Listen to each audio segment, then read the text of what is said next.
আপনি কি কখনো খেয়াল করেছেন যে কয়েক মাসের মধ্যে নতুন ফোনের কভার হলুদ হয়ে যায় কেন? আর ফ্যাক্টরির ছাদে ঘুরে বেড়ানো এসব যন্ত্রের কাজ কি? এটা কি কোনো ডিজাইন, নাকি এর পেছনে লুকিয়ে আছে কোনো অজানা রহস্য? আর ট্রাক রাস্তায় চলার সময় আপনি কি লক্ষ্য করেছেন যে তার একটি টায়ার উপরে ওঠানো থাকে কেন?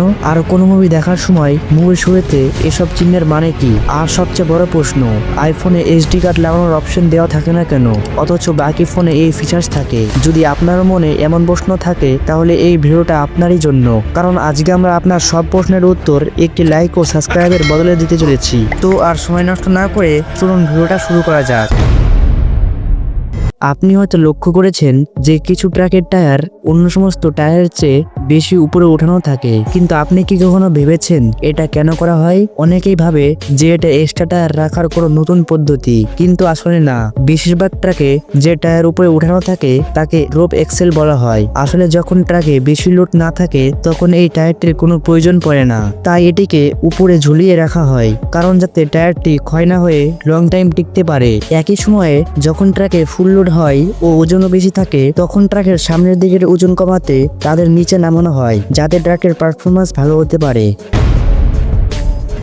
আপনি প্রায় ফ্যাক্টরির ছাদে ঘুরে বেড়ানো এই মেশিনগুলোকে অবশ্যই দেখেছেন, কিন্তু আপনার মনে কি এই প্রশ্ন এসেছে যে এটা কি, আর এটা কি কাজে লাগে? আসলে যখন ফ্যাক্টরিতে অনেক মেশিন চলে ও তারা প্রচুর তাপ উৎপন্ন করে, এই তাপ বেড়ে যাওয়ার কারণে সেখানে কাজ করা ওয়ার্কার্সদের দম বন্ধ হয়ে আসে, আর গরম বেড়ে যাওয়ার কারণে তাদের কাজ করতে ব্যাহত হতে পারে। এই সমস্যার সমাধানে এই মেশিনগুলোকে লাগানো হয়। একে টার্বো ভেন্টিলেটর ও রুফটপ ভেন্টিলেটরও বলা হয়। এই ভেন্টিলেটর ফ্যাক্টরির গরম হাওয়াকে বের করতে সাহায্য করে, যাতে সেখানে থাকা ওয়ার্কার্সদের কাজ করতে সুবিধা হয়।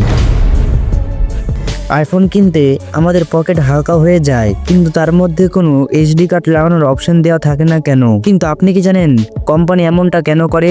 আইফোনে এইচডি কার্ড লাগানোর জন্য কোনো সল্ট থাকে না, কারণ অ্যাপেল কোম্পানি তাদের ফোনকে কম্প্যাক্ট ও ওয়াটারপ্রুফ বানানোর দিকে বেশি মনোযোগ দেয়। আর এইচডি কার্ড সল্ট বেশিরভাগ ওপেনিং হয়, যার মধ্যে ধুলো ও জল যাওয়ার সম্ভাবনা বেড়ে যায়। তবে আরো একটি গুরুত্বপূর্ণ কারণ রয়েছে যার জন্য আইফোনে এইচডি কার্ড লাগানোর অপশন দেওয়া থাকে না। সেই কারণটি হলো অ্যাপেলের বেশি টাকা কামানোর ট্রিক। যে আইফোনগুলো আলাদা আলাদা স্টোরেজে থাকে, যেমন 64 জিবি, 128 জিবি, 256 জিবি। যত বেশি স্টোরেজ তত বেশি দাম, আর অ্যাপেল কম স্টোরেজের তুলনায় বেশি স্টোরেজের মোবাইলে বেশি টাকা কামায়। তার জন্য আইফোনে এইচডি কার্ড লাগানোর অপশন দেওয়া থাকে না।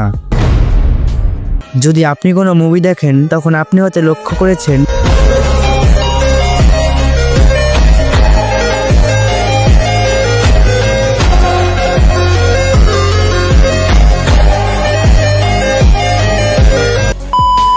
যে মুভির শুরুতে একটি সার্টিফিকেট দেখানো হয় যার মধ্যে বড় অক্ষরে অ লেখা থাকে, কিন্তু আপনি কি জানেন এর মানে কি? না জানা থাকলে এখন জেনে নিন, পরের বার থেকে আপনার কাজে লাগতে পারে।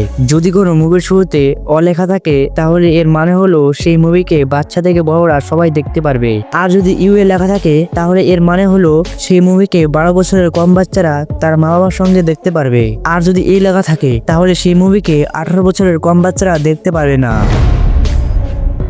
বন্ধুরা, আপনি যদি কোনো নতুন ফোন কিনেন তাহলে বেশিরভাগ কোম্পানি তার সঙ্গে একটি ট্রান্সপারেন্ট কাভার দেয়, কিন্তু সেই ঝলমলে কাভার কয়েক মাসের মধ্যে হুদ হয়ে পড়ে। কিন্তু কেন? আসুন জেনে নেই। আসলে ফোনের কাভার সাধারণত সিলিকন দিয়ে তৈরি করা হয়। সিলিকন এমন একটি পলিমার যা খুব কম দামে পাওয়া যায়। সিলিকন হালকা, ওজনেও নমনীয় এবং ট্রান্সপারেন্ট হয়, কিন্তু তাদের একটা দুর্বলতা আছে যে সময়ের সঙ্গে সঙ্গে তারা নিজেদের রং ধরে রাখতে পারে না। এই পলিমারের বৈশিষ্ট্য এমন হয় যে পরিবেশে থাকা লাইট এবং হিটের কারণে মোবাইলের কভার হলুদ ও হালকা বাদামি হতে শুরু করে, এবং মোবাইল থেকে বেরোনো হিটের কারণে এই কভার হলুদ হয়। যদি আপনি লক্ষ্য করেন যে মোবাইলের কভার যদি বেশি আলোতে থাকে তাহলে তা দ্রুত হলুদ হয়। যদি আপনার এই ভিডিওটা একটু হলেও কাজের মনে হয় তাহলে একটি লাইক করে চ্যানেলকে সাবস্ক্রাইব করে আমার পাশে থাকবেন। আর আপনি যদি কাওয়াসাকি নিনজা বাইকের ইতিহাস সম্পর্কে জানতে চান তাহলে এখানে ক্লিক করে ভিডিওটা দেখে আসতে পারবেন।